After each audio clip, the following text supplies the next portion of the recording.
అంతరంగము నెరిగిన దేవునికి మహిమ కలుగునుగాక. ప్రియ స్నేహితులందరికీ దివ్య వాక్యోదయం. ఈనాటి పాఠ్యభాగము యోహాను సువార్త 1:47. యేసు నతనీయేలు తన యొద్దకు వచ్చుట చూచి, ఇదిగో ఇతడు నిజముగా ఇశ్రాయేలీయుడు, ఇతని యందు ఏ కపటమును లేదని అతని గూర్చి చెప్పెను. యేసయ్య నతనీయేలు గారిని చూసి అతని ఆత్మీయ స్థితిని ఈ విధంగా అంచనా వేస్తూ ఉన్నారు. ఇంకా ఆయన శిష్యునిగా మారకముందే ప్రభు అయిన యేసుక్రీస్తు వారు అతనిని గురించి చెప్పడం చాలా వింతగా ఉంది కదా.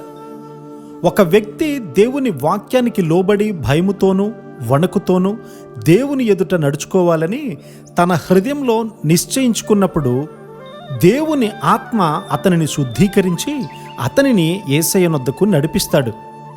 నతనీయేలు హృదయ స్థితిని చూసినటువంటి క్రీస్తు వారు నిన్ను కూడా చూస్తూ ఉన్నారు. సాధారణంగా గొప్ప నాయకులు వారి చుట్టూ అయోగ్యమైన వారితో ఆవరించబడి ఉంటారు. కానీ యేసు ప్రభువారు అలా కాదు. సజీవుడైన దేవునిని ఎవ్వరూ కూడా మోసం చేయలేరు. నీ హృదయ స్థితిని బట్టి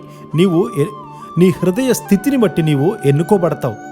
నేను మాట్లాడుతూ ఉన్నప్పుడు చాలామంది వారి హృదయ స్థితిని తెలియజేయడం వల్ల మానవ హృదయము ఎంత చెడ్డదో, ఎంత కపటమైనదో, ఎంత మోసకరమైనదో తెలిసి చాలా విచారపడుతూ ఉంటాను.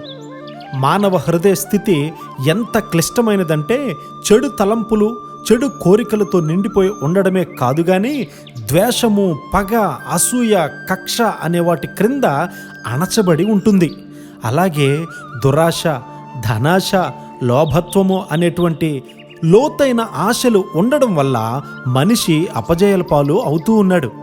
వీటి నుండి జయము పొందాలని ఎంత ప్రయాసపడినా అపజయం వెంబడి అపజయం పాలు కావడం వల్ల నిరీక్షణ లేక జయించలేకపోతారు.